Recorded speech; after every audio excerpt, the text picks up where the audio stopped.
औज़ुबिल्लाहिमिनश्शैतानिर्रजीम बिस्मिल्लाहिर्रहमानिर्रहीम रब्बिश्रह ली सदरी व यस्सिर ली अमरी वहलुल उक़दतम मिन लिसानी यफ़क़हू क़ौली। आज हम एडैप के जो फ़ोरम से वेबिनार नंबर 4 करने जा रहे हैं और ये जो वेबिनार नंबर 3 था जो कि नैरो बैंड ऑक्सीजन सेंसर पे था, उसी के सिलसिले की एक दूसरी कड़ी है और फाइनली ऑक्सीजन सेंसर पे फाइनल एपिसोड है वेबिनार 4 की फॉर्म में, जो कि वाइड बैंड ऑक्सीजन सेंसर्स है। लास्ट टाइम हमने काफ़ी डिटेल के साथ जो नैरो बैंड है उसका इंट्रोडक्शन, उसकी टाइप्स, उसकी वर्किंग, उसकी सर्किटरी, उसका लाइव डाटा और उसकी टेस्टिंग, सर्किट को टेस्टिंग किस तरह से करना है, सेंसर को कैसे टेस्ट करना है, उसको बड़ी डिटेल के साथ हमने डिस्कस किया था। Automotive diagnostic academy of Pakistan के फोरम से हम काफ़ी सारा कंटेंट उर्दू के अंदर ऑटोमोटिव के दोस्तों के लिए प्रोड्यूस कर रहे हैं। और वेबिनार की जो तरतीब है उसमें आज हम purely wide band oxygen sensor पे बात करेंगे। और इससे पहले जिस तरह से मैंने बताया है कि हम ऑक्सीजन सेंसर की बात कर चुके हुए हैं, उसका तारुफ और उसमें सेंसर्स की इकसाम, स्टाइक्योमेट्रिक रेशियो क्या होती है और ऑक्सीजन सेंसर का उसमें क्या किरदार है, और फिर नैरो बैंड ऑक्सीजन सेंसर की तफसील में हमने उसकी कंस्ट्रक्शन, उसका वर्किंग प्रिंसिपल और सेंसर के अंदर जो सिग्नल के अंदर हमें ऑसिलेशन मिलती हैं कि अप एंड डाउन वोल्टेज बढ़ती घटती रहती हैं, वो उसका मैकेनिज्म क्या है, वो क्यों बढ़ती रहती हैं और किस तरह से ईसीएम का उसमें क्या किरदार है। फिर हीटर का सेंसर की वर्किंग से ताल्लुक पे भी हमने डिस्कस किया था और स्कैनर पे डाटा डिपिक्शन किस तरह से होती है और सेंसर की सर्किटरी और सेंसर की टेस्टिंग। तो आज हम उसी तरीके से वाइड बैंड ऑक्सीजन सेंसर के ऊपर बात करेंगे, जिसमें कुछ इंपॉर्टेंट इन्फॉर्मेशन हम इस पे कुछ चीज़ें हैं जो आपके सामने रखेंगे। फिर हीटर का सेंसर की वर्किंग से ताल्लुक बयान करेंगे और सेंसर जो कंस्ट्रक्शन है और उसका वर्किंग प्रिंसिपल है, अगेन उस पर हम वाइड बैंड के पर्सपेक्टिव में बात करेंगे। और वाइड बैंड के पर्सपेक्टिव में ही हम स्कैनर पे जो डाटा डिपिक्ट होता है, नज़र आता है, उसको हम दिखाएंगे कि क्या चीज़ आती है और उसको किस तरीके से हम पढ़ सकते हैं। और आखिर में सेंसर की सर्किटरी और टेस्टिंग के ऊपर बात करेंगे इंशाल्लाह। रिकैप में जब हम वाइड बैंड ऑक्सीजन सेंसर की जो एक ब्रीफ सी तफसील हमने लास्ट वेबिनार में भी दी थी, लेकिन हम यहाँ पे दोबारा बात करते हैं कि हमारे यहाँ और दुनिया भर की सारी गाड़ियों में zirconia ceramic based wide band oxygen sensor इस्तेमाल में आते हैं। और शुरू में चूंकि हम इसका तफसीली तारुफ दे चुके हैं वाइड बैंड सेंसर का, लेकिन दोबारा हम इसको एक दफ़ा फिर डिस्कस कर लेते हैं ब्रीफली और फिर आगे की तरफ जाते हैं। वाइड बैंड ऑक्सीजन सेंसर, जैसा कि नाम से ज़ाहिर है कि ये सेंसर ऑक्सीजन की वाइड यानी कि बड़ी रेंज को मापता है। जो नैरो बैंड हमने लास्ट टाइम देखा था कि बहुत ही छोटी सी रेंज को जो ऑक्सीजन जो एग्जॉस्ट में आती है बहुत थोड़ी सी आती है और उसमें भी बहुत थोड़ी सी रेंज को नैरो बैंड सेंसर उसको मापता है, जबकि ऑक्सीजन सेंसर अच्छी खासी रेंज को मापता है, जिससे जिससे जो कि स्टाइक्योमेट्रिक रेशो पे जितनी गैर चली ऑक्सीजन एग्जॉस्ट में आती है, जैसे मैं भी बता रहा था, तो उसमें जो ऑक्सीजन अवेलेबल होती है उसको नैरो बैंड बहुत ही कम ऑक्सीजन देख सकता था, जिसकी वजह से नैरो बैंड ऑक्सीजन सेंसर जो हमें सिर्फ और सिर्फ ईसीएम को ये बताता था कि एग्जॉस्ट रिच आ रही है कि लीन आ रही है। वो ये नहीं बता सकता था कि जो एग्जॉस्ट है वो कितनी रिच है या कितनी लीन है। अब जो वाइड बैंड सेंसर है ये चूँकि ये ज़्यादा ऑक्सीजन एग्जॉस्ट के अंदर ज़्यादा क्वांटिटी को देख सकता है, ज़्यादा बड़ी रेंज को देख सकता है, तो उसी वजह से ये ईसीएम को ये भी बता सकता है कि ये एग्जॉस्ट रिच है या लीन है, और उसके साथ साथ ये भी बताता है कितनी रिच है या कितनी लीन है। और इसी वजह से हम जिन गाड़ियों के अंदर वाइड बैंड ऑक्सीजन सेंसर होता है वो नैरो बैंड ऑक्सीजन सेंसर से ज़्यादा बेहतर फ्यूल माइलेज देती हैं, क्योंकि इसमें जो कंट्रोल है कंप्यूटर का वो काफ़ी ज़्यादा तेज़ हो जाता है और बढ़ जाता है। नैरो बैंड के केस में वो कंट्रोल थोड़ा सा डिले के साथ आता है और उसमें टाइम लगता है, जिसकी वजह से उसमें ऐसी गाड़ी जिसके अंदर नैरो बैंड ऑक्सीजन सेंसर लगा हो, वो वाइड बैंड ऑक्सीजन सेंसर वाली गाड़ी से उसकी माइलेज जो है ना थोड़ी सी कम होगी। और नई गाड़ियों में जनरली अभी मैंने जैसे बताया था कि 2009-10 ऑनवर्ड नई गाड़ियों में हमारे यहाँ पाकिस्तान असेंबल्ड गाड़ियों में जो कैटालिटिक कन्वर्टर से पहले वाला सेंसर है वो अपस्ट्रीम सेंसर भी कहलाता है और वो वाइड बैंड ऑक्सीजन सेंसर ही होता है। 99.99% टाइम अगर 2009 से ऊपर वाली गाड़ियाँ आप कोई भी उठा लें तो आपको मोस्टली 99.9 टाइम आपको वाइड बैंड ऑक्सीजन सेंसर वाली गाड़ी ही नज़र आएगी, जो कि कैटालिटिक से ऊपर वाला सेंसर होता है। और जैसा कि मैंने पहले बताया था कि कैटालिटिक से नीचे वाला, कैटालिटिक कन्वर्टर से नीचे वाला जो सेंसर होता है वो अब भी तमाम गाड़ियों में नैरो बैंड ही इस्तेमाल होता है। वाइड बैंड लैम्डा वैल्यूज़ भी हमने वहाँ पे बात की थी कि जब air fuel mixture ratio 14.7 ratio 1 हो, यानी कि 14.7 इससे हवा हो और एक हिस्सा फ्यूल हो, तो ये ऐसी रेशो है जो डिज़ायर्ड है, जिसके ऊपर आप बहुत अच्छी माइलेज ले सकते हैं। अगर इंजन के अंदर एयर फ्यूल जो मिक्सचर है वो इस तरह से जाए कि उसमें 14.7 हिस्से हवा हो, एक हिस्सा उसका फ्यूल हो, तो ये जो मिक्सचर है जो जब सिलेंडर में जाके जलेगा तो आपको माइलेज बहुत अच्छी देगा। और इसी रेशो पे जब आपका मिक्सचर होगा तो उस वक्त जो ना उसको हम डिनोट करते हैं लैम्डा 1 से।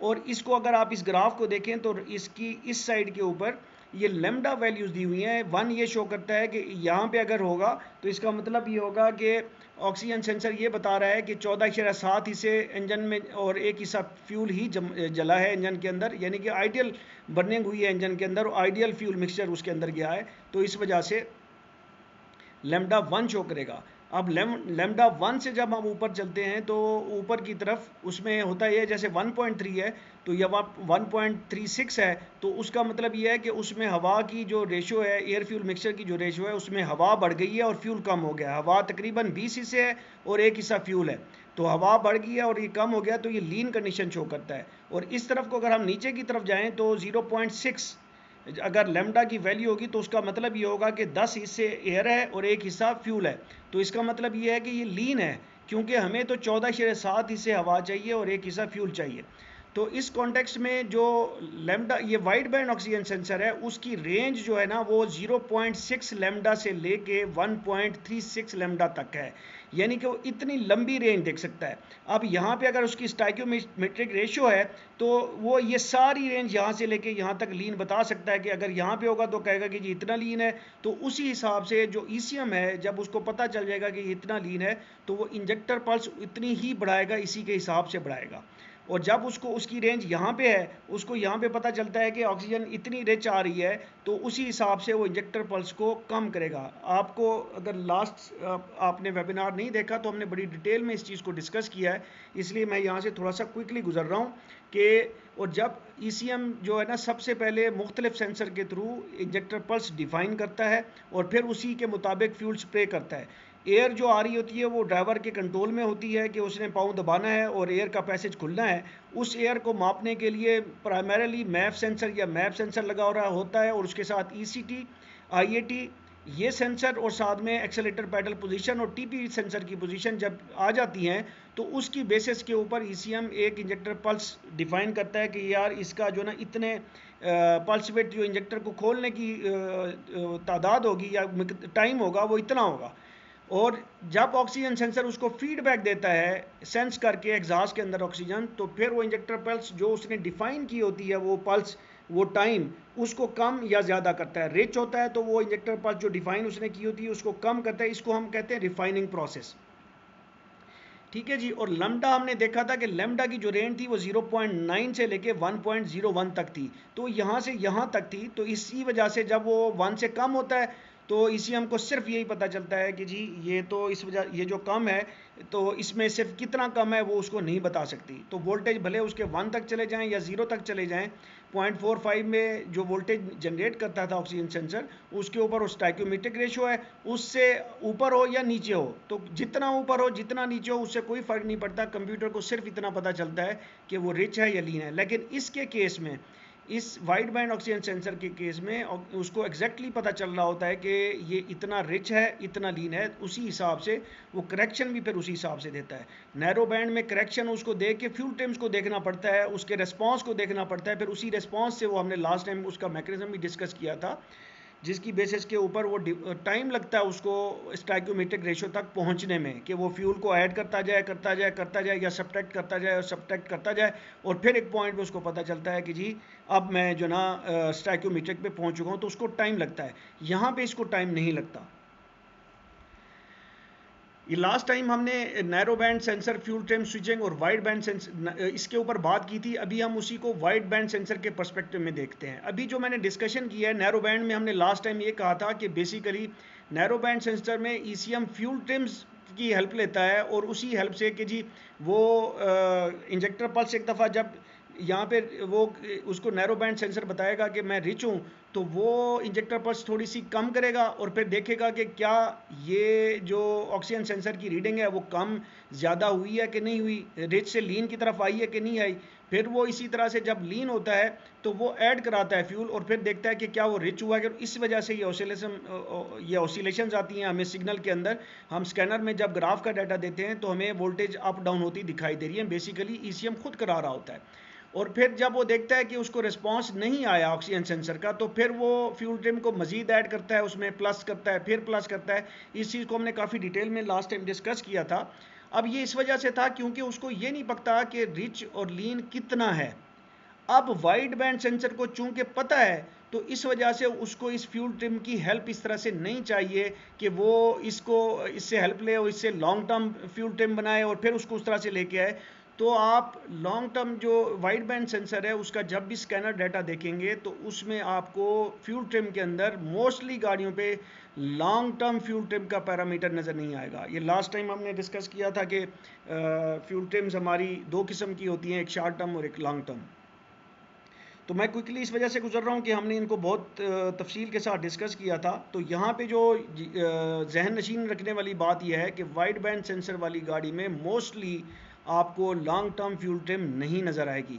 और उसकी वजह यह है कि लॉन्ग टर्म जो वाइड बैंड सेंसर है वो एग्जैक्ट इन्फॉर्मेशन उसको कंप्यूटर को देता है और कंप्यूटर एग्जैक्टली उतनी ही जमा तफरीक करता है इंजेक्टर पल्स के अंदर। तो जिसकी वजह से उसको रिस्पांस, यहाँ पे जो रिस्पांस नहीं मिल रहा यहाँ पे, तो उसको वहाँ पे रिस्पांस मिल रहा होता है। तो इसी वजह से वो सिर्फ शॉर्ट टर्म फ्यूल ट्रिम से काम लेता है, उसको लॉन्ग टर्म फ्यूल ट्रिम की ज़रूरत नहीं रहती। फिर नैरो बैंड और वाइड बैंड के ग्राफ में फ़र्क नज़र आता है। जब हम स्कैनर के ऊपर देखते हैं तो नैरो बैंड जो है ना इस तरह से बहुत ऑब्वियस हमें अप डाउन नज़र आ रही होती है, जबकि वाइड बैंड के सेंसर में जब हम देखते हैं, अगर उसकी वोल्टेज वाला ही ग्राफ हम ले लें तो वोल्टेज का ग्राफ आपको बहुत थोड़ा आपको नज़र आता है। उसकी मेन रीज़न ये है कि उसमें जो वोल्टेज का स्कैनर शो करता है वो उसका रेंज काफ़ी बड़ी होती है। जिस तरह से यहाँ पे नज़र आ रही है कि फॉर एग्जांपल यहाँ पे स्टाइकोमेट्रिक 3.3 है, तो ये 2.37 से लेके 4.32 तक इसकी रेंज है।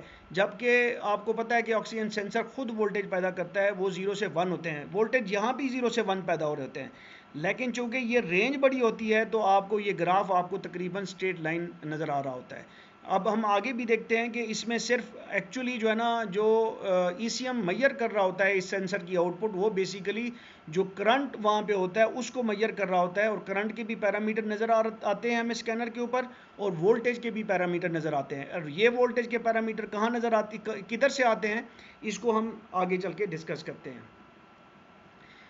अब हम बात कर लेते हैं, ये क्विकली हम छोटी छोटी बातें कर रहे हैं और इसके बाद हम इसका स्ट्रक्चर और इसका जो वर्किंग है उसको डिटेल में डिस्कस करेंगे। तो इंशाल्लाह आपको जहाँ पे अगर कोई एम्बिग्यूटी है तो वो मज़ीद क्लियर हो जाएगी। वाइड बैंड ऑक्सीजन सेंसर और सेंसर टेम्परेचर की इंपॉर्टेंस ये है कि नैरो बैंड में हमने कहा था कि वो 300 से 400 डिग्री सेंटीग्रेड के ऊपर काम करना शुरू कर देता है। वाइड बैंड ऑक्सीजन सेंसर के केस में ये 600 से 800 डिग्री सेंटीग्रेड का टेम्परेचर है, जो कि अच्छा खासा टेम्परेचर होता है। तो इस टेम्परेचर में जब तक ये सेंसर नहीं पहुंचता ये अपनी आउटपुट नहीं देता। और ये टेम्परेचर सिर्फ आप एग्जॉस्ट से मुमकिन नहीं है कि आप इसमें से हीटर निकाल दें और आप कहेंगे यार थोड़ी देर बाद एग्जॉस्ट जो है ना इसको गर्म कर देगा, तो एग्जॉस्ट इसको इस टेम्परेचर लेके नहीं जा सकता अकेला एग्जॉस्ट।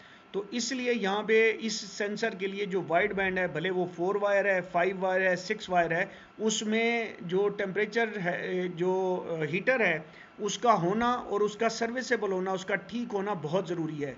मैंने नैरो बैंड के केस में बताया था कि जो नैरो बैंड में अगर टेम्परेचर जो हीटर है वो ख़राब भी हो जाए तो वो सेंसर अपना काम करेगा, लेकिन उसको थोड़ा सा जब ठंडी गाड़ी पे चलाएंगे तो उसको तकरीबन 8 से 10 मिनट कम से कम लगेंगे कि वो एग्जॉस्ट की मदद से वो टेम्परेचर 300 से 400 पे पहुंच जाता है उसका, और वो काम शुरू कर देता है।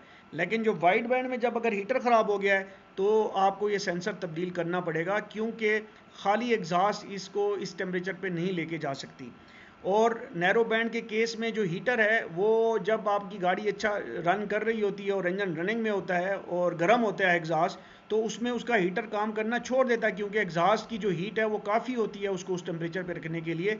लेकिन वाइड बैंड के केस में जो हीटर है वो तकरीबन हर वक्त काम कर रहा होता है। सिर्फ ये होता है कि ठंडी गाड़ी पे उसकी जो पल्स विड के थ्रू कंट्रोल हो रहा होता है हीटर, तो पल्स का जो दौरानिया होता है वो ज़्यादा होता है, और गर्म गाड़ी के अंदर पल्स का दौरानिया थोड़ा कम हो जाएगा।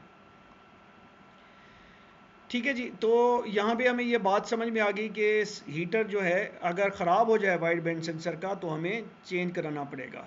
आमतौर पे इसके हीटर सर्किट में 4 वायर नैरो बैंड की तरह फ्यूज़ की मदद से, जैसे नैरो बैंड में जो है ना फ्यूज़ की मदद से 12 वोल्ट की पावर परमानेंट दी जाती है जैसे इग्निशन स्विच के साथ दी जाती है, और ईसीएम ग्राउंड की पल्स वेट सिग्नल यानी कि पल्सेस ग्राउंड को ऑन करता है, ग्राउंड देता है, फिर ग्राउंड बंद कर देता है, ग्राउंड देता है थ्रू करता है उस वायर पे, फिर ग्राउंड बंद करती है। इसको कहते हैं हम ग्राउंड की पल्सेस जैसे कि इंजेक्टर पल्स की पल्सेस होती हैं।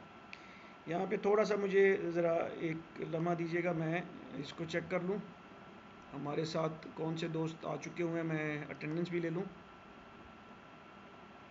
अच्छा, अटेंडेंस अभी यहाँ पे पॉसिबल नहीं हो पा रही। ठीक है जी, यहाँ पे कोई क्वेश्चन हो तो मुझे ज़रूर बताएं, नहीं तो फिर हम थोड़ा सा आगे चलते हैं। नहीं सर, कंटिन्यू करें। तो लास्ट टाइम हमने ऑक्सीजन सेंसर की एग्ज़ाम देखी थी जिसमें हमने बताया था कि मटेरियल के हिसाब से दो ब्रॉडर कैटेगरी हैं। एक टाइटेनियम सेंसर्स होते हैं जो कि अभी बहुत कम आपको नज़र आएंगे और पाकिस्तानी गाड़ियों में मैंने ना ही सुने ना देखे हैं।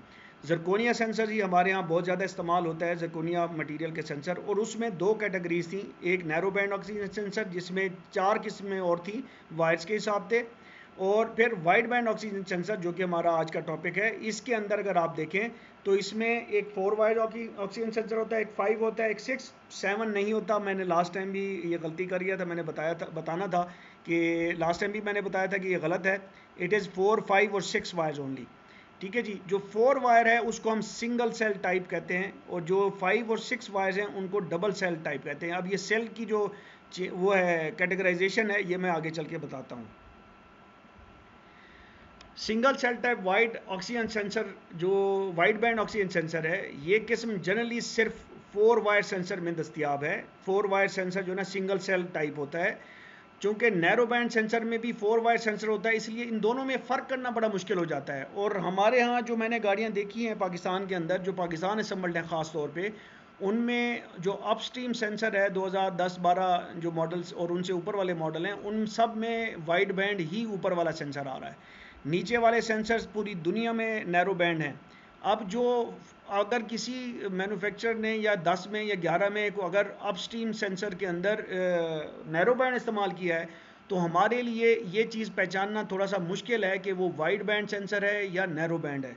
हमारे यहाँ अक्सर जो इलेक्ट्रीशियन दोस्त हैं वो ये समझते हैं कि जो 4 वायर सेंसर है वो हमेशा वाइड बैंड होता है। ऐसा नहीं है, 4 वायर नैरो बैंड भी होता है और 4 वायर वाइड बैंड भी होता है। और डाउन स्ट्रीम यानी कि कैटालिटिक के बाद जो सेंसर लगे हुए हैं आजकल की गाड़ियों में, सारे के सारे जो नई गाड़ियाँ हैं उनमें 4 वायर नैरो बैंड ही लगा हुआ है, और अप स्ट्रीम में मैं कह रहा हूँ कि जी वाइड बैंड लगा हुआ। लेकिन इनका फ़र्क कैसे करना है, इसकी फ़र्क में ना शक्लें और ग्रिप्स में कोई ख़ास फ़र्क नहीं होता, सेम होती हैं। दोनों में 2 वायर सेंसर सिग्नल और ग्राउंड के लिए इस्तेमाल होती हैं, और 2 वायर्स जो है ना हीटर के लिए, एक पल्स विड्थ मॉड्यूलेशन की ग्राउंड वाली और दूसरी पावर की होती है, पावर और ग्राउंड की। पल्स विड्थ मॉड्यूलेटेड हीटर की पावर, और ground basically pulse width modulated signal ही होता है जो ईसीएम भेजता है।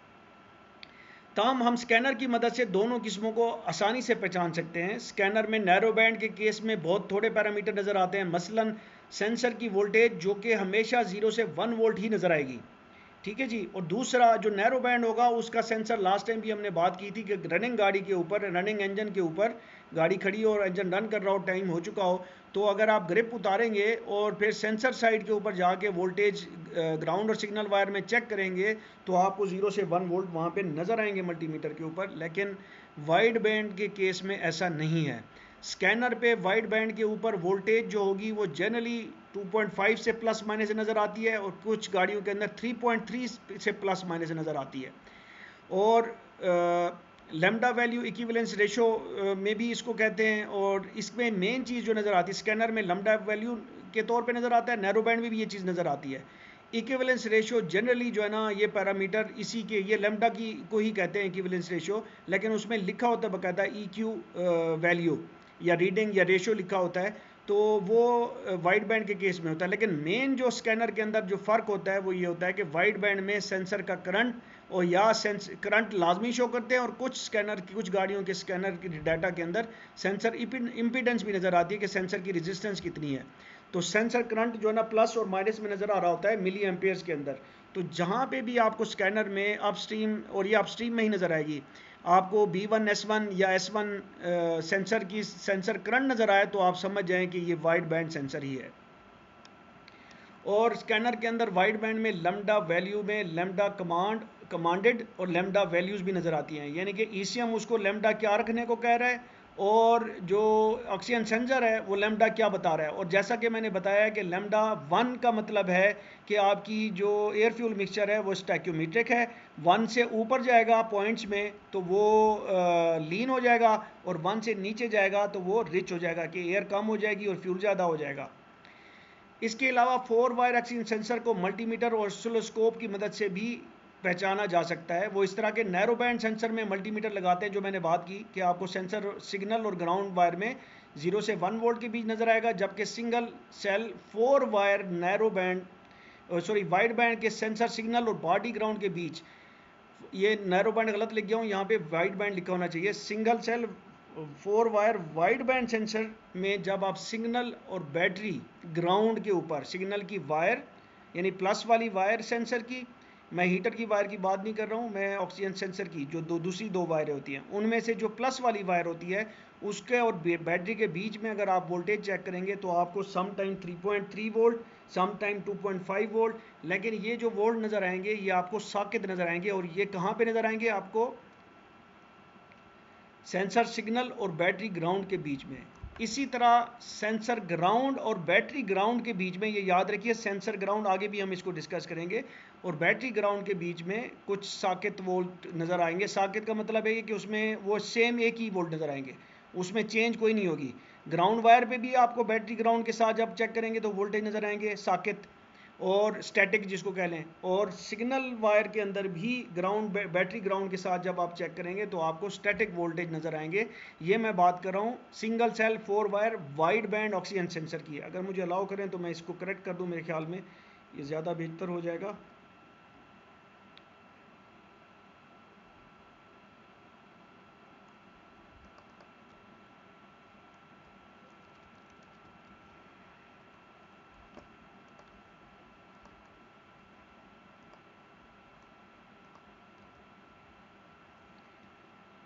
जी, तो इस तरह के सेंसर्स के ग्राउंड अमूमन, ये जो ग्राउंड पे आपको वोल्टेज मिल रहे हैं वो इसलिए होता है कि ग्राउंड वायर के ऊपर जानबूझ के एक वोल्टेज, हायर वोल्टेज रखा जाता है ताकि जो सिग्नल जो इसका जनरेट होगा उसमें किसी किस्म की इंटरफेरेंस ना हो।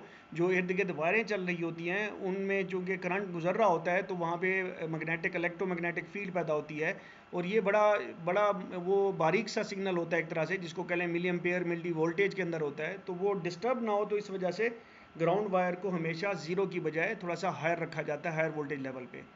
याद रखें कि मल्टीमीटर 2 वायर्स के दरमियान पोटेंशियल डिफरेंस मापता है। ये जब हम बात करें ना सेंसर ग्राउंड और बैटरी ग्राउंड, तो सेंसर ग्राउंड चूंकि 2.5 वोल्ट पे पड़ा हो या 3 वोल्ट पे पड़ा हो तो बैटरी ग्राउंड तो 0 पे होता है, तो फिर इन दोनों का वो डिफरेंस करके बताता है। अगर यहाँ पे 3 है और सिग्नल पे भी 3 है, तो अगर सिग्नल वायर और सेंसर वायर पे जब हम रखेंगे मल्टीमीटर की दूसरी लीड तो हमें 3 - 3 0 मिलेगा। तो मल्टीमीटर हमेशा जब भी वोल्टेज चेक करता है तो वो 2 लीडों के दरमियान, यानी कि हर वायर के ऊपर देखता है पोटेंशियल कितना है, एक लीड के ऊपर दूसरी पे कितना है, उनका डिफरेंस हमें बताता है। यहाँ तक कोई सवाल हो तो हम आगे चलते हैं वाइड बैंड ऑक्सीजन सेंसर की कंस्ट्रक्शन और वर्किंग। अच्छा, ये मेरी कॉल अगर कट जाती है तो मुझे काइंडली व्हाट्सएप पे कॉल कर लीजिएगा ज़रिए आप काइंडली। और यहाँ पे मुझे एक दफ़ा फिर थोड़ा सा चेक करने दीजिएगा। ठीक है,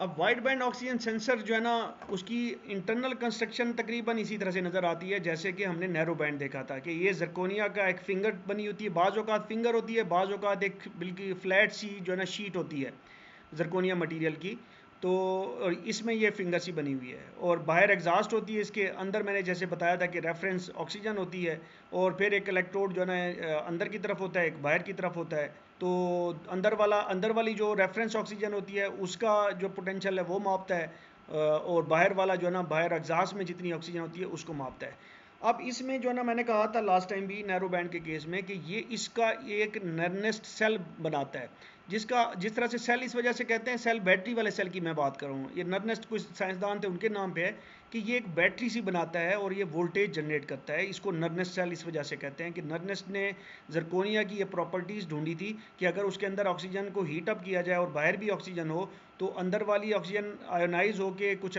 समझ लें कि लेमैन में समझ लें कि इलेक्ट्रॉन बना देती है, और बाहर वाली भी इलेक्ट्रॉन। अगर इन दोनों को, अगर इलेक्ट्रोड के ऊपर आप इलेक्ट्रॉन्स को ले लें तो आपको इन दोनों वायर्स के ऊपर, इसके ऊपर कुछ वोल्टेज पोटेंशियल मिलेगा और कुछ इस पे मिलेगा। मल्टीमीटर को जब इधर और उधर आप लगाएंगे तो आपको एक वोल्टेज नज़र आएगा। तो मैंने कहा भी था कि नैरो बैंड के केस में आप ग्रिप उतारें और सेंसर वाली साइड पे सिग्नल और ग्राउंड के ऊपर आप मल्टीमीटर रखें तो आपको वोल्टेज मिलेंगे जब सेंसर गर्म होगा इंजन रनिंग के साथ। तो नरनेस्ट सेल जो है ना, वाइड बैंड में, नैरो बैंड में इस्तेमाल होता है, वाइड बैंड में भी इस्तेमाल होता है, लेकिन वाइड बैंड में एक नरनेस्ट और एक पम्प सेल, दो तरह के सेल इस्तेमाल होते हैं। ठीक है जी। तो हम नरनेस्ट सेल को यहाँ पे एक दफ़ा फिर स्टडी कर लेते हैं। होता ये है कि उसके एक साइड के ऊपर, यानी कि इसके अंदर फ्रेश एयर आई होती है। ठीक है जी। और फ्रेश एयर में हमें पता है 21% ऑक्सीजन होती है, और जो एग्जॉस्ट, जो कि अच्छी एग्जॉस्ट जल के आई हो, एक आइडियल एयर फ्यूल मिक्सचर यानी कि स्टैक्योमेट्रिक एयर फ्यूल मिक्सचर की जो एग्जॉस्ट आती है इस सेंसर के बाहर, उसके अंदर तकरीबन 1.5 से 2% ऑक्सीजन होती है। तो 1.5 से 2% जब ये इसका टेम्परेचर हो जाता है, उस नैरो बैंड के केस में 300 से 400 डिग्री चार्ली और वाइड बैंड के केस में 600 से 800 डिग्री चार्ली, तो ये बाहर वाली ऑक्सीजन यहाँ पे आयनाइज होती है और अंदर वाली ऑक्सीजन अंदर आयनाइज होती है। ठीक है जी। और जब अंदर वो होगी तो वो अपने अंदर वोल्टेज, इसका पोटेंशियल एक बना दी, और यहाँ पे भी एक वोल्टेज पोटेंशियल दूसरी वायर के ऊपर बन जाएगा। तो दोनों वायर जब बाहर निकलेंगी, ये यहाँ पे, ये देखेंगे ये अंदर वाली है, और ये यहाँ पे जो खाना दिखाया गया ये बेसिकली एग्जॉस्ट को शो कर रहा है कि यहाँ पे थोड़े से ऑक्सीजन के वो एलिमेंट्स आए हैं या आयंस आए हैं। तो ये आयंस जब इधर थोड़े होंगे, वोल्टेज पोटेंशियल होगा, तो ये हमें यहाँ पे एक ख़ास किस्म का स्टैक्योमेट्रिक जब होगा तो 0.45 वोल्टेज दिखाएगा, अगर रिच होगा तो 0.45 वोल्ट से ऊपर दिखाएगा, लीन होगा तो 0.45 से नीचे दिखाएगा, वैल्यूज़, वोल्टेज वैल्यूज़ दिखाएगा, मिली वोल्ट जिसको कह लें, सॉरी 0.45 वोल्ट हो जाएगा। तो ये बेसिकली इसको कहते हैं हम नरनेस्ट सेल क्यों कि ये बेसिकली वोल्टेज पैदा कर रहा है, बैटरी वाला सेल समझ लें। अब नरनेस्ट और पंपिंग सेल या वर्किंग, उसका वर्किंग परिसल टोटली इससे उलट है। ये जो अभी हमने डिस्कस किया था ये नरनेस्ट सेल है, और लेफ्ट साइड पे और राइट साइड पे ये पंपिंग सेल है। एग्जैक्टली वही चीज़ बन जाती है, लेकिन उसमें होता यह है कि आप बजाय इसके कि वो वोल्टेज पैदा कर रहा हो, आप उसमें एक करंट फ्लो कराते हैं। जब करंट फ्लो कराते हैं तो वो एक तरफ से, यानी कि अगर इधर से फ्लो कर रहा है तो समझ लें कि इधर में जो ऑक्सीजन आयन अवेलेबल होंगे उनको वो इधर शिफ्ट करता है दूसरे सेल में। एक तरह से वहाँ पे समझ लें झिल्ली सी होती है, आप जस्ट एज्यूम कर लें, इसको मज़ीद समझने की ज़रूरत नहीं है, सिर्फ ये समझें कि यहाँ से ईसीएम उसको वोल्टेज देता है, करंट फ्लो करता है, और इधर से ऑक्सीजन इधर जाती है, और जब दूसरी पोलैरिटी चेंज करता है अपनी, तो फिर करंट जो है ना इधर से इधर फ्लो करती है, और फिर ऑक्सीजन इधर से इधर जाता है। तो ये इस वजह से इसको कहते हैं पंपिंग सेल, यानी कि ऐसा सेल जो पंप करा रहा है। तो ये पंप कराता है, करंट इसको आप देते हैं तो ये उल्टा काम, जैसे हमने किसी जगह पे एक दफ़ा बात की थी, पीजो इलेक्ट्रिक जो सेंसर होता है, नॉक सेंसर, उसमें पीजो इलेक्ट्रिक मटीरियल होता है, उसको जब दबाया जाता है तो वो वोल्टेज जनरेट करता है, जब उसको वोल्टेज दिया जाता है तो वो हरकत में आता है।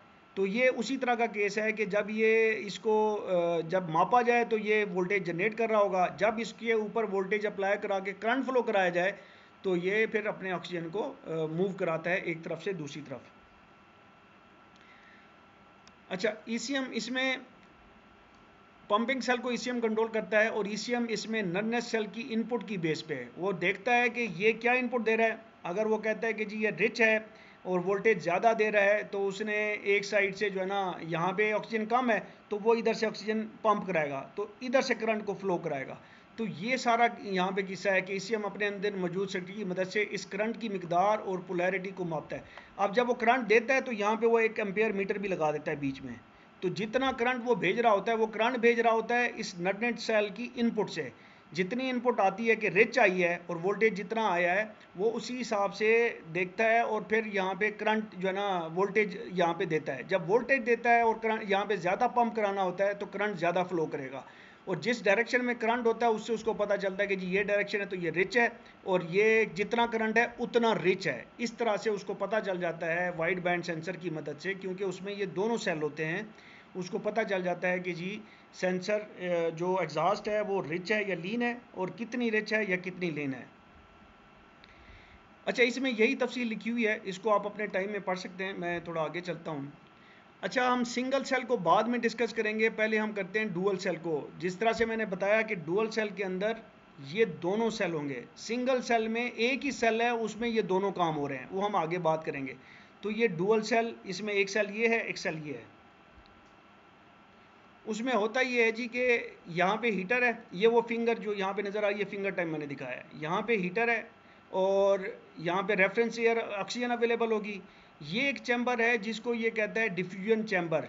ये ऑक्सीजन, जब मैं कह रहा था कि इधर से उधर जाएंगे, वो आगे इधर आते हैं। अगर ये बाहर एग्जॉस्ट वाला एरिया, ये वाला, यहाँ से एग्जॉस्ट से जो ऑक्सीजन अगर इस डिफ्यूजन चैम्बर में आनी है तो वो भी इधर आएगी, या अगर इधर से इधर शिफ्ट करनी है एग्जॉस्ट की तरफ तो वो इधर जाएगी। बेसिकली ऑक्सीजन को अगर हम आगे देखेंगे, यहाँ से इधर ही आगे और पीछे शिफ्ट करती रहती है। तो डुअल सेल के अंदर चूंकि ये दो यहाँ पे वो हैं सेल हैं, सेल बन जाते हैं, उसमें होता ये है कि नर्नेस सेल उसमें ये काम कर रहा होता है, नैरो बैंड सेल की तरह होता है और ख़ुद से 0 और 1 वोल्ट पैदा करता है। जो नर्नेस सेल है वो यहाँ पे बन रहा है कि यहाँ पे एग्जॉस्ट डिफ्यूज़ होकर जितने एग्जॉस्ट में मिसाल के तौर पे 1.5% ऑक्सीजन है वो इस डिफ्यूजन सेल के अंदर अवेलेबल हो जाती है। क्यों हो जाती है उसको अभी आप छोड़ दें, जितनी इसमें ऑक्सीजन होती है उसका सैंपल यहाँ पे अवेलेबल होता है, और यहाँ पे 21% ऑक्सीजन है। तो यहाँ पे फिर इस इलेक्ट्रोड, यहाँ पे एक इलेक्ट्रोड है, यहाँ पे इलेक्ट्रोड है, तो ये नर्नेस सेल की आउटपुट दे देगा। तो ये इसी को ये बताना है कि ये सेल रिच है या लीन। ज़िरकोनिया एलिमेंट 1 ही नर्नेस सेल है, ठीक है जी। यही वाला जो ज़िरकोनिया एलिमेंट 1 है जो मैंने यहाँ पे शो किया है, ये ज़िरकोनिया एलिमेंट है पहला और ये ज़िरकोनिया एलिमेंट दूसरा है। ये दोनों एलिमेंट मिला के दो जो है ना सेल बनाते हैं। ये वाला बनाता है नर्नेस सेल और ये वाला बनाता है पंपिंग सेल। इस सेल में एक तरफ रेफरेंस एयर है जो यहाँ पे मौजूद है, और दूसरी तरफ डिफ्यूजन चैम्बर में जो एग्जॉस्ट का सैंपल है वो मिसाल के तौर पे 1.5% ऑक्सीजन वहाँ पे मौजूद है। कुछ सेंसर में इसी सेल के अंदर हीटर मौजूद तो होता है, कुछ में हीटर इधर ही मौजूद होता है। तो उन सेल के पीछे लास्ट टाइम भी हमने डिस्कस किया था सुराख होता है ताकि मेन ऑक्सीजन फिर आती रहे यहाँ पे। कुछ सेल के अंदर ये अलहदा से होता है, ऊपर होता है, और इसमें ये जो ऑक्सीजन होती है वो बिल्कुल क्लोज कंटेनर के अंदर होती है, और उसके अंदर उस सेंसर में पीछे सुराख नहीं होता। उसको बाहर से फ्रेश ऑक्सीजन की ज़रूरत नहीं होती है, वो परमानेंट इसके अंदर रहती है ऑक्सीजन, ठीक है जी। कुछ सेंसर में इसी सेल के अंदर हीटर, ये मैंने बात कर ली। एग्जॉस्ट में जो ऑक्सीजन होती है उसका कुछ हिस्सा सैंपल के तौर पे जैसे मैंने कहा इस डिफ्यूजन चैम्बर के अंदर मौजूद होता है। जब एग्जॉस्ट में ऑक्सीजन ज़्यादा होती है यानी कि 1.5% से बढ़ेगी तो उसका रेफरेंस ऑक्सीजन से डिफरेंस कम। जब ये ज़्यादा होगी तो 21% और ये 4% हो जाती है, तो इनका आपस का डिफरेंस जो है ना वो रह जाएगा 17%। अगर ये 1% है तो ये 20% रहेगा, तो ये डिफरेंस फिर उसमें कम रहेगा, और नर्नेस सेल अपने आउटपुट पे वोल्ट जो है ना 0.45 से कम वोल्ट देगा। जैसे इससे हमको पता चल जाता है कि एग्जॉस्ट लीन है, और अब यहाँ पे पंपिंग काम का जब उसको पता चल जाएगा कि लीन है तो इधर से पंपिंग सेल का काम शुरू हो जाएगा। ज़िरकोनिया एलिमेंट 2 जो है ये वाला जो सेल है ये बेसिकली पंपिंग सेल 2 है जिसमें एग्जॉस्ट और ये डिफ्यूजन है, और इधर फ्रेश ऑक्सीजन या जिसको कहते हैं 21% ऑक्सीजन है। तो ऑक्सीजन यहाँ पे सैंपल के तौर पे मौजूद है एग्जॉस्ट की। जब ईसीएम को नर्नेस सेल से पता चलता है कि एग्जॉस्ट लीन है, ठीक है जी, कि एग्जॉस्ट के अंदर ऑक्सीजन ज़्यादा है, तो ये पंपिंग सेल के गिर्द वोल्टेज सप्लाई करके इस सेल के गिर्द वोल्टेज सप्लाई करता है। इस सेल में से करंट फ्लो कराता है जो कि डिफ्यूजन चैम्बर से, इस चैम्बर से ऑक्सीजन बाहर एग्जॉस्ट में उस वक्त तक डिफ्यूज़ कराता है जब तक नर्नेस सेल जो कि रेफरेंस है और डिफ्यूजन एयर चैम्बर में मौजूद ऑक्सीजन के डिफरेंस को माप रहा होता है। ईसीएम को ये नहीं बता दे, यानी कि इधर से ऑक्सीजन निकालेगा जो आई हुई थी ज़्यादा, यहाँ पे जो ऑक्सीजन ज़्यादा है एग्जॉस्ट के अंदर इसको ये निकालेगा बाहर, ठीक है जी, डिफ्यूज़ कराएगा। वो जो पंपिंग करंट बाहर से ईसीएम से आ रहा है वो इसको डिफ्यूज़ कराएगा, और उस वक्त तक कराता रहेगा जब इस ऑक्सीजन और इस ऑक्सीजन का जो डिफरेंस है वो इतना हो जाए जो कि नर्नेस सेल पे 0.45 मिल एम्पेयर पैदा करे। जब वो पैदा करेगा तो इधर से ईसीएम को जैसे ही पता चलेगा ये हो गया है तो वो करंट छोड़ना बंद कर देगा और ज़ीरो कर देगा। तो उस वक्त उसको पता चल करंट से पता चल जाएगा, जैसे ही करंट ज़ीरो होगा उसको पता चल जाएगा मैंने स्टाइक्योमेट्रिक रेशो अचीव कर लिया है और मेरा इंजन जो है ना अभी स्टाइक्योमेट्रिक रेशो में। और ये क्यों हो रहा होता है, कैसे हो रहा होता है, क्योंकि इस करंट के बढ़ने घटने का जो मेन है उसकी बेसिस के ऊपर कंप्यूटर अपनी इंजेक्टर पल्स को रिफाइन कर रहा होता है, यानी कि एग्जॉस्ट में चेंजेस आ रही होती हैं। ठीक है, ऐसा नहीं है कि सिर्फ यहीं पे खेल हो रहा है और जनाब एग्जॉस्ट तो वैसी की वैसी है, नहीं, एग्जॉस्ट भी चेंज हो रही होगी क्योंकि इसी की इनपुट की बेसिस के ऊपर वो इंजेक्टर पल्स को कम या ज़्यादा कर रहा होता है। यहाँ पे कोई सवाल है तो बताएं जी।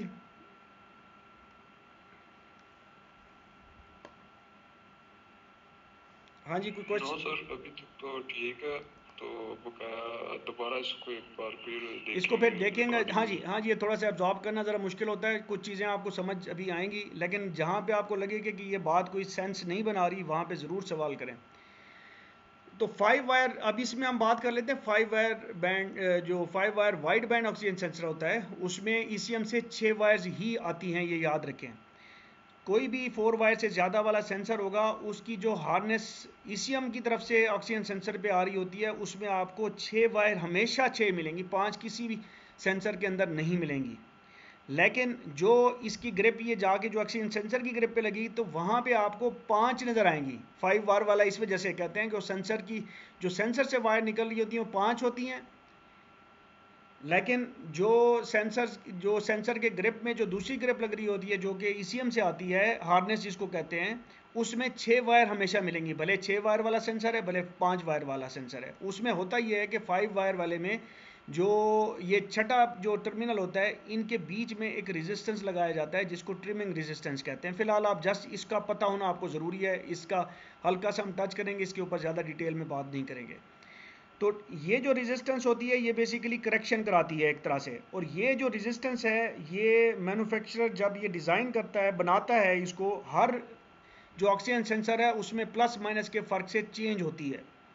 तो हर कंपनी का जो वो होगा सेंसर होगा उसकी किसी का हो सकता है 1 मेगा ओम हो, किसी की हो सकता है 500 किलो ओम हो, किसी की 500 ओम हो। तो ये डिपेंड करता है मैन्युफैक्चरर टू मैन्युफैक्चरर। तो इसलिए ज़रूरी है कि आप वैसे भी कोई भी सेंसर आप चेंज करें तो पार्ट नंबर सेम रखें, तो यहाँ पे ये बहुत ज़्यादा ज़रूरी है। और बाज़ जगहों पे कुछ मैन्युफैक्चरर आगे आप देखेंगे वो इम्प्लीमेंट ही डिफरेंट तरीके से करता है इस रेजिस्टेंस को। तो यहाँ से सेंसर में ये दोनों वायरें बेसिकली अगर आप इनको खोल के सेंसर ठंडा हो तो इनमें देखेंगे तो ये कंटिन्यूटी देगी क्योंकि ये आपस में इस ग्रिप के अंदर जुड़ी हुई हैं, बीच में एक रेजिस्टेंस है और उसको आप माप भी सकते हैं। जब सेंसर ठंडा हो इन दोनों टर्मिनल पे रेजिस्टेंस चेक कर सकते हैं तो वो आपको इस रेजिस्टेंस की वैल्यू भी दे देगा। तो ये मैंने यहाँ पे बताया है कि 5 वायर ईसीएम साइड ग्रिप के अंदर सेंसर को पंपिंग करंट और ईसीएम पंपिंग वोल्टेज सप्लाई के बीच में कनेक्टर के अंदर ही एक कमोबेश 380 ओम रेजिस्टेंस का रेजिस्टेंस लगाया जाता है।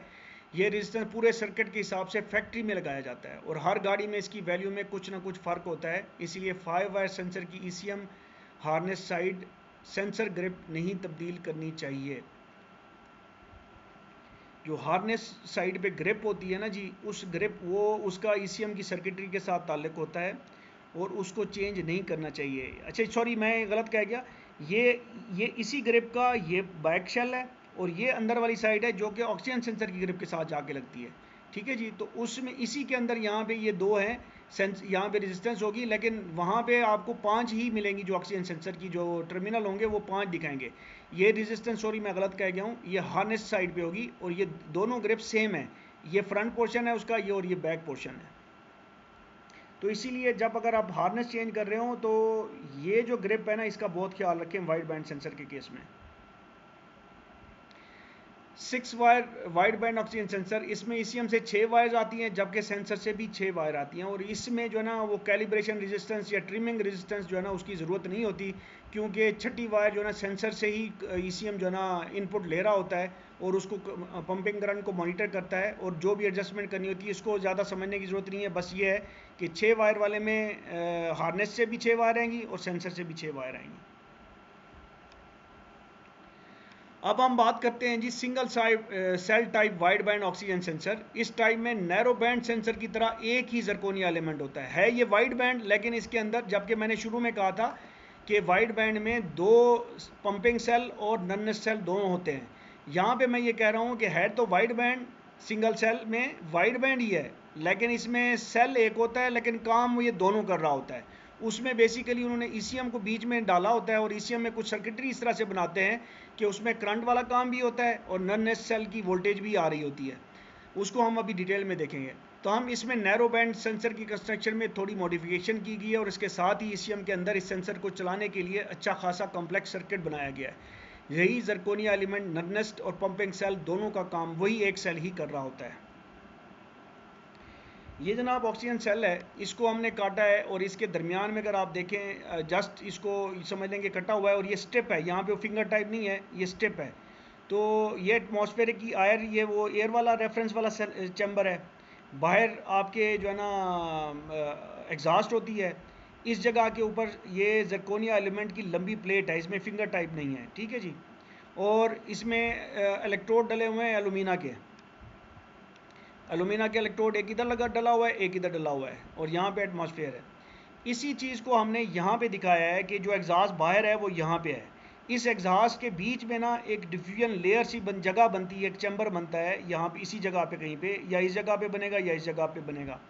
तो वहाँ पे एक खाली चैम्बर होता है और उसमें जो एग्जॉस्ट जिस तरह से जा रही होती है उसका सैंपल इस चैम्बर में भी डिफ्यूज़ कर जाता है, नफूज पजीर हो जाता है। और उसके साथ जो है ना एक इलेक्ट्रोड लगा होता है, प्लाटीनम का हो सकता है, और सॉरी एलुमिना, ये केसिंग है उसकी, प्लाटीनम का इलेक्ट्रोड है। तो प्लाटीनम का इलेक्ट्रोड होता है, फिर जर्कोनिया की ये शीट है और फिर प्लाटीनम का इलेक्ट्रोड है और दूसरी साइड पे ऑक्सीजन जो फ्रेश है, जो कि इधर पड़ी हुई है 21% वाली, वो यहाँ पे है। तो ये पूरा इस तरह से, और इस साथ में इसको गर्म करने के लिए यहाँ पे हीटर भी लगाया जाता है। तो उसमें होता क्या है, जो ऑक्सीजन 21% पे है और डिफ्यूजन सेल में जब ये आ जाती है तो ये इलेक्ट्रोड जब ये हीटअप होता है 600 से 800 डिग्री चार्ली पे, तो यहाँ पे कुछ आयन्स बन जाते हैं ऑक्सीजन के, और ये जो हीटअप होता है तो ये भी ऑक्सीजन के आयन बना देता है। तो इनके वोल्टेज जो डिफरेंस होता है तो वो तकरीबन आप समझ लेंगे 0.45। अगर आइडियल यहाँ पे एग्जॉस्ट में आइडियल एग्जॉस्ट आ रही है 1.5% के आसपास आ रही है, तो आपको ये फिर जो वोल्टेज दिखाएगा वो 0.45 आएगा। तो वो बेसिकली इसी वजह से कि यहाँ पे भी आइंस हैं, वो मिसाल के तौर पे कम है, ये ज़्यादा हैं, तो यहाँ पे ज़्यादा वोल्टेज पोटेंशियल होगा, यहाँ पे कम, तो इसका नेट इफेक्ट जो है ना 0.45 वोल्टेज निकालेगा। तो जब ये निकाल दिया उसने तो आगे फिर पंपिंग सेल का काम आ जाता है। ईसीएम को जैसे ही पता चलता है कि एग्जॉस्ट लीन है तो ईसीएम सेंसर में उन्हीं वायरों के ऊपर, उसी वायर के ऊपर, ये जो पॉजिटिव वाली वायर है ऑक्सीजन सेंसर वाली, उसी के ऊपर वो करंट फ्लो करा देता है, ठीक है जी। पॉजिटिव करंट फ्लो कराता है और जैसे ही उसको पता चलता है कि जी यहाँ पे ये वोल्टेज जो है ना 0.45 इससे ज़्यादा हो गए, तो वो करंट फ्लो कराएगा। जब करंट फ्लो कराएगा तो उसी तरह से क्या होगा कि ऑक्सीजन जो है ना वो यहाँ से इधर आएगी, ठीक है जी। अगर यहाँ पे कम होगी, यानी कि लीन होगा, ये रिच होगा, यहाँ पे कम है, तो ऑक्सीजन यहाँ से डिफ्यूज़ करती हुई इस जरकोनिया की पट्टी से होती हुई इस सेल डिफ्यूजन सेल में आएगी और इसको बढ़ा देगी, और फिर वो नन सेल जो ना अपने 0.45 पे आ जाएगा। अभी वो ज़्यादा था, अब कम, अब वो बराबर हो गया। फिर अगर वो रिच होगी, यहाँ पे एग्जॉस्ट में ऑक्सीजन ज़्यादा है, तो फिर क्या है कि जो इस डिफ्यूजन सेल में भी एग्जॉस्ट की ऑक्सीजन होगी तो ये शिफ्ट होकर इधर चली जाएगी। मेन जस्ट समझने की जो मोटी बात है वो ये है कि ऑक्सीजन का जो बेसिकली वो शिफ्ट करना है, वो उसको जब ईसीएम करंट सप्लाई करता है, और ईसीएम कब कम करंट सप्लाई करता है, जब उसको यहाँ से नर्वस सेल की बदौलत पता चलता है कि जी रिच है कि लीन है। रिच के केस में वो एक पोलैरिटी रखेगा करंट की, लीन के केस में दूसरी पोलैरिटी रखेगा। अब हम बात करते हैं जी इसका जो वाइड बैंड ऑक्सीजन सेंसर है स्कैनर पे, उसका डाटा कैसे डिपिक्ट करता है। अब इसको देखिए कि एएफ सेंसर, जिसको हमने पहले डिस्कस कर चुके हैं कि नामों को, एयर फ्यूल सेंसर, तो एयर फ्यूल सेंसर, और इधर वैल्यू देखिए -0.64 मिली एम्पेयर। तो इसका क्या मतलब है, ये वाइड बैंड सेंसर है, ठीक है जी। और फिर एएफ लैम्डा 1.56। अब अगर एएफ लैम्डा 1.56 है तो इसका क्या मतलब है, ये एग्जॉस्ट रिच है कि लीन है? हाँ जी, कुछ जवाब दे देंगे? हाँ जी, 1 से ऊपर हो गई तो हवा की मिकदार ज़्यादा हो गई है। तो इसका मतलब ये है कि ये जो सेंसर है ये मिली एम्पेयर नेगेटिव तब देता है जब लीन हो। हाँ जी, कोई कुछ बात करना चाह रहे हैं? नहीं नहीं, जारी रखे सर। ठीक है, ठीक है, माइक बंद कर दें। तो ये जो माइनस है ना, ये साइन जो है ना, जनरली लोग पूछते हैं कि जी माइनस है करंट, प्लस है तो इसमें प्लस माइनस वो रिच होता है, माइनस लीन होता है, या माइनस रिच होता है प्लस लीन होता है। ये मुख्तलिफ मैन्युफैक्चर इसमें जो है ना कन्वेंशन चेंज करते रहते हैं। तो वाइड बैंड के केस में सबसे भरोसे के काबिल जो चीज़ है वो लैम्डा सेंसर है। अगर किसी स्कैनर में आपको लैम्डा वैल्यू ना मिले कि ऑक्सीजन सेंसर की आउटपुट रिच है कि लीन है, ये नैरो में भी नज़र आ जाता है, वाइड में भी नज़र आती है ये वाली पैरामीटर, ये पिड जिसको कहते हैं, पैरामीटर आइडेंटिफायर। अगर ये नज़र ना आए और आपको ये ना पता हो कि इस गाड़ी में माइनस का साइन रिच के लिए यूज़ होता है कि उसके लिए लीन के लिए, तो फिर आप क्या कर सकते हैं, आप इंजन के अंदर खुद रिच या लीन कंडीशन पैदा करें। रिच इस तरह से कर सकते हैं कि आप उसकी इंटेक के अंदर जो है ना इंजेक्टर जो स्प्रे होता है वो आप स्प्रे कर दें, तो फ्यूल ज़्यादा जाएगा, तो वो उसकी वैल्यू जिस साइड पे आएगी तो आपको पता चल जाएगा कि यार ये जो है ना माइनस को रिच पड़ रहा है कि प्लस को रिच पड़ रहा है। अदरवाइज लैम्डा 99.9% जो है ना आपको स्कैनर के अंदर लैम्डा वैल्यू नज़र आती है। वाइड बैंड के केस में तो लाजमन आती है, और अब तो नैरो बैंड के केस में भी लैम्डा में स्कैनर दिखाता है। तो आप इसको देखें, इन चीज़ों को ना देखें, इससे आपको ये कंफर्म हो जाएगा कि ये वाइड बैंड सेंसर है। ठीक है जी। फिर इसी जगह पे आप देखेंगे वो जो नैरो बैंड है एग्जॉस्ट, इस कैटालिटिक के बाद वाला स्ट्रीम 2 वाला जो सेंसर है, मैंने लास्ट टाइम भी बताया था कि HO2, S का मतलब हीटेड, O2 का मतलब ऑक्सीजन, S का मतलब सेंसर, S2 का मतलब स्ट्रीम 2, यानी कि कैटालिटिक के बाद वाला सेंसर, ये 0 से 1 वोल्ट के बीच में फ्लक्चुएट करता है।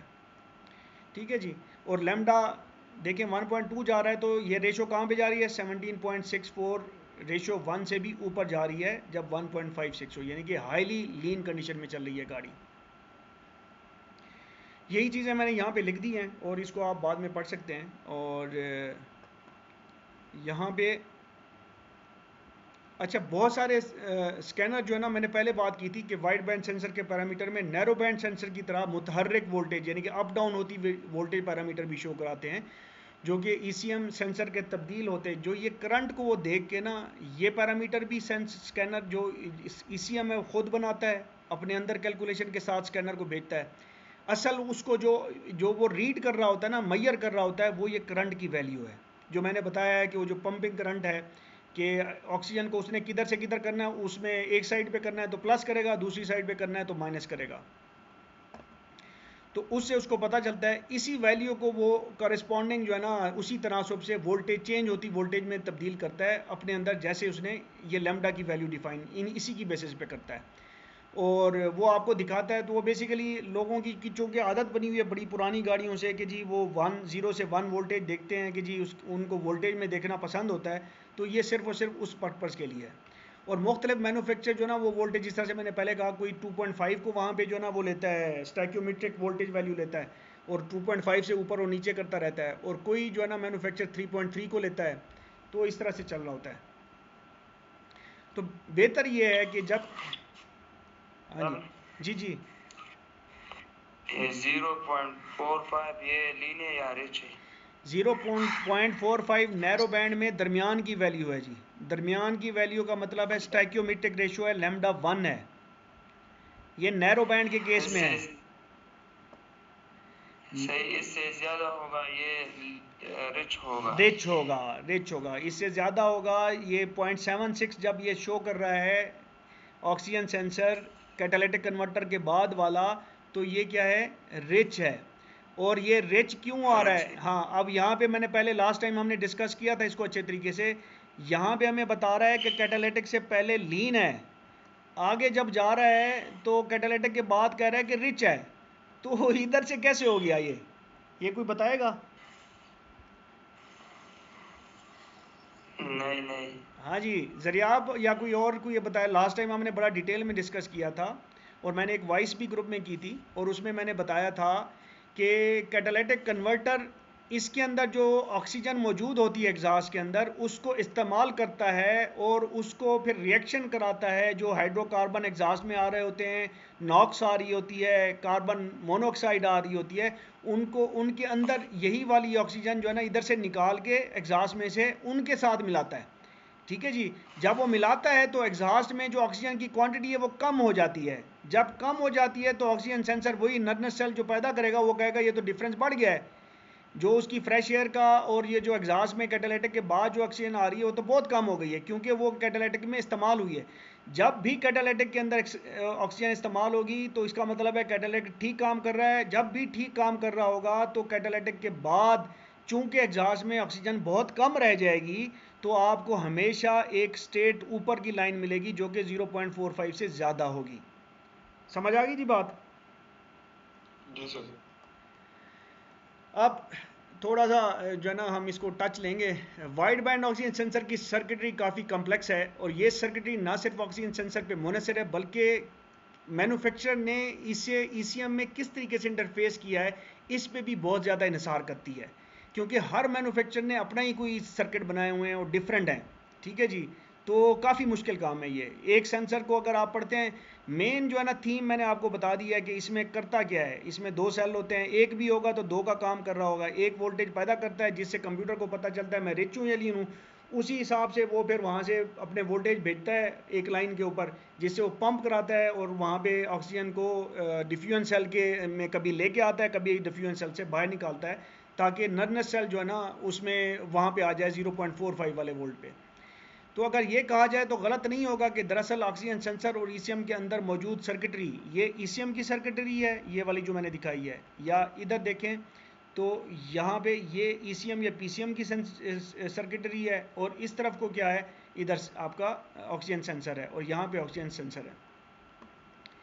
इसी वजह से इसके डायग्नोसिस के लिए बहुत ज़्यादा इन्हिसार हम स्कैनर डाटा पे करते हैं और इसमें भी सबसे रिलायबल लैम्डा वैल्यू है। लैम्डा वैल्यू याद रखिएगा।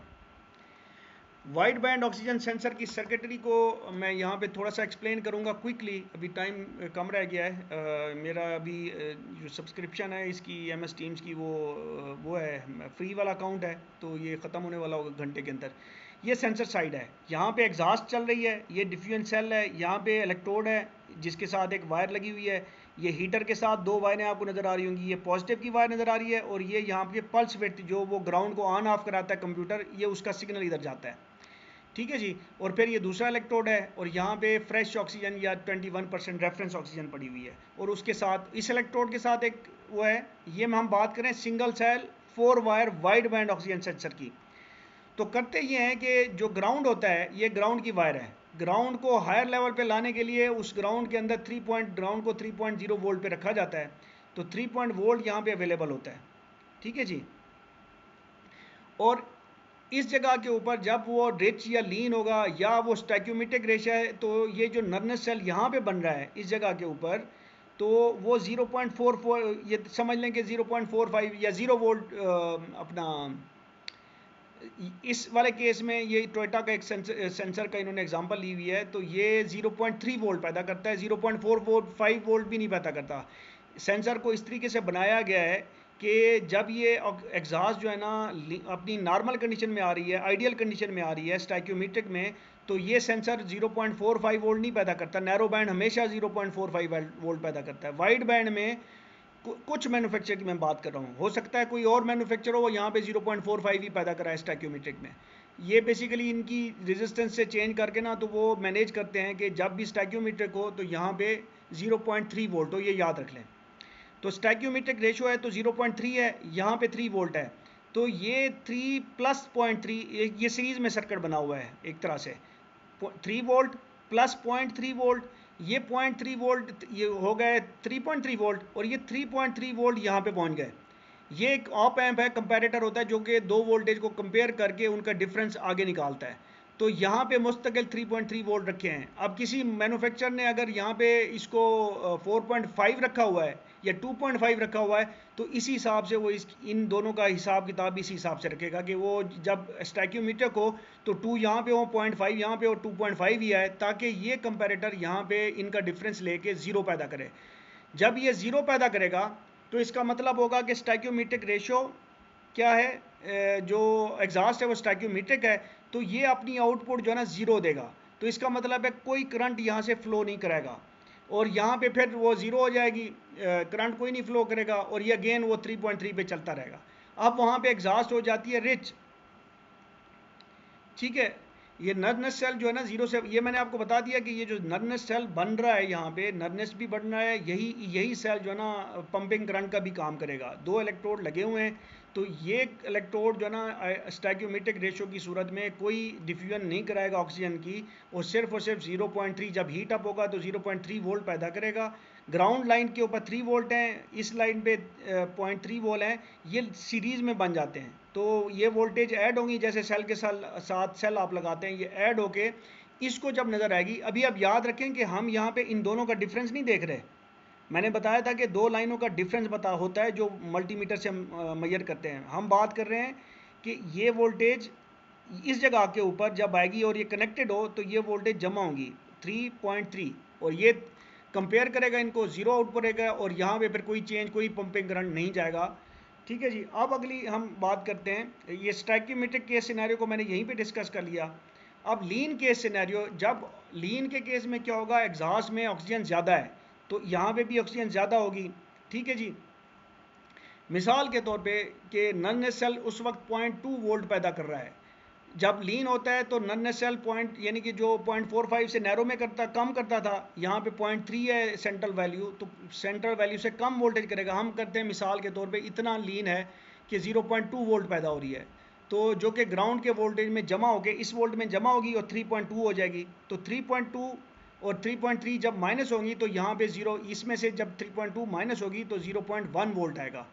0.1 वोल्ट जो है ना पॉजिटिव है, और 0.1 वोल्ट कंपैरेटर इसको देखेगा, तो कंपैरेटर जो अपनी आउटपुट देगा जो कि 2.5 और 4.0 के बीच में है, वो क्या करेगा, उसको 3.4 कर देगा। यहाँ पे 3.3 थी, ये 3.2 थी, तो इसको ये 3.4 कर देगा। यहाँ पे इस जगह के ऊपर आपका वोल्टेज पोटेंशियल ज़्यादा है, इधर कम है, तो करंट हमेशा पॉजिटिव से पावर वाली लाइन से ग्राउंड को जाता है, यानी कि हायर वोल्टेज से लोअर वोल्टेज को जाता है। लेकिन यहाँ पे इस सर्किट में इलेक्ट्रॉनिक करंट उसको कहते हैं, फिलहाल जस्ट समझने की बात है, तो सिर्फ ये सुन लें कि ये थोड़ा है, ये ज़्यादा है, तो करंट इधर फ्लो करेगा। तो इधर जब करंट फ्लो करेगा तो उसकी डायरेक्शन और उसकी मिकदार इसको पता चल जाएगी, जिससे उसको पता चलेगा कि ये लीन है, और जितना करंट होगा वो कहेगा इतना लीन है। तो इससे ये करंट की सर्किटरी इस तरह से बनती है। और इसी तरह से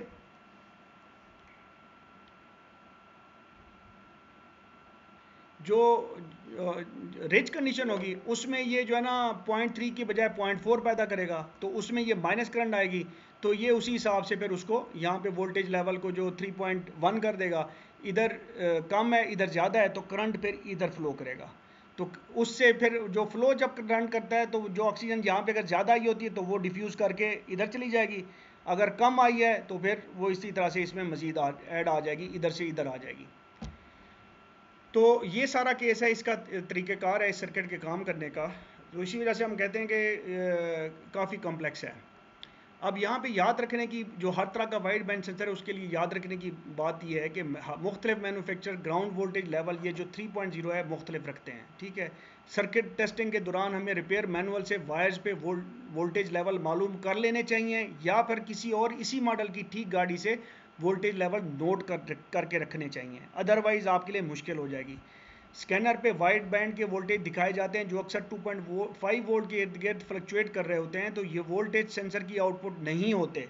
यहाँ पे ये वोल्टेज सेंसर नहीं दे रहा होता, ना ही कंप्यूटर इस वोल्टेज को मैयर कर रहा होता है, बल्कि वो इस करंट को मैयर कर रहा होता है, और इस करंट के तनासब से एक वोल्टेज डिफाइन करके स्कैनर पे दिखाता है। ठीक है जी। बाज़ मैन्युफैक्चर स्कैनर पे 3.3 वोल्ट को स्टैक्योमेट्रिक एग्जॉस्ट के तौर पे दिखाते हैं, तो बाज़ 2.5, वही वाली बात जो मैंने पहले की है कि कोई मैन्युफैक्चर यहाँ पे स्टैक्योमेट्रिक को 0.3 कहता है, कोई वो करता है, तो उसी हिसाब से फिर वो वोल्टेज भी उसी हिसाब से हो जाएंगे। तो अगर आपको लीन और रिच का पता करना हो तो लैम्डा को देखें, अगर लैम्डा नहीं मिला रहा स्कैनर, किसी स्कैनर की लिमिटेशन की वजह से, तो फिर उसमें लीन या रिच कंडीशन इंट्रोड्यूस कराएँ। तमाम हम सेंट्रल वैल्यू से ऊपर और नीचे वाली, और उसको हम इंजन को रिच करा के उसमें फ्यूल डाल के एक्स्ट्रा, तो हम रिच कराएंगे और फिर हमें पता चल जाएगा कि 2.5 के ऊपर जाने पे लीन है या रिच है, या नीचे जाने पे रिच है। 5 और 6 वायर्स जो है ना ख़ास तौर पे बहुत कम्प्लेक्स सर्किटरी पे मुश्तमिल है, इनको डिस्कस करना कोई ख़ास फ़ायदेमंद नहीं है। इसकी वजह न सिर्फ सेंसर का कम्प्लेक्स होना है, बल्कि मुख्तलिफ मैन्युफैक्चर का मुख्तलिफ डिज़ाइन को अपनाना है। कि कंप्यूटर, बाज़ लोगों ने यहाँ पे उसने रेजिस्टेंस यहाँ पे लगाई हुई है, कनेक्टर के अंदर, किसी ने यहाँ पे कंप्यूटर के अंदर लगाई होती है। तो अब आपने वायर की रेजिस्टेंस भी मालूम करनी है, तो आपको मसला पड़ेगा कि जी आप वायर को चेक करना चाहते हैं, वायर आपकी ठीक है। जनरली हम देखते हैं कि कुछ सादा वायर है, उसके इसको डिस्कनेक्ट करें, इधर से डिस्कनेक्ट करें तो हमें इसकी रेजिस्टेंस 1 से 2 ओम से ज़्यादा नहीं मिलती। लेकिन इस केस में हम क्या कह सकते हैं, हमें पता ही नहीं है कि रेजिस्टेंस यहाँ पे लगी है कि यहाँ पे लगी है, और फिर बाज़ औक़ात वो रेजिस्टेंस को इधर ले आते हैं। तो इस वजह से इनको सर्किट को पढ़ना कोई फ़ायदा नहीं है। और उसमें जो मेन चीज़ है, उसमें जो तरीक़ाकार फिर क्या होगा, हम फॉल्ट कोड या कोई इशू आए तो उसमें बेहतरीन अप्रोच स्कैनर से डाटा को एनालाइज करें कि डाटा किस तरह से सेंसर की फॉल्ट दिखा रहा है। अगर सर्किट से मुतालिक है तो फिर रिपेयर मैनुअल में जाएं और वहाँ पे जाके इसकी सर्किटरी निकालें, और उसका जो डिस्क्रिप्शन में वोल्टेज लेवल मिलते हैं, टेबल्स मिलते हैं कि कौन सी वायर का क्या लेवल है वोल्टेज का, तो वो चेक करके फिर आप आके चेक करें। ठीक है जी, तो ये दैट्स ऑल जी। और ये टोटल हमारा वेबिनार था इसके ऊपर, और नेक्स्ट वेबिनार जब भी करेंगे इंशाल्लाह फ्यूल ट्रिम्स के ऊपर करेंगे। अभी कोई किसी भाई का कोई सवाल हो तो ज़रूर बताएं, अदरवाइज़ हम इसको कॉल ऑफ करते हैं।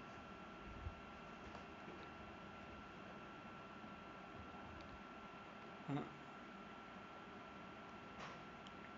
हाँ जी, कोई एनी क्वेश्चन?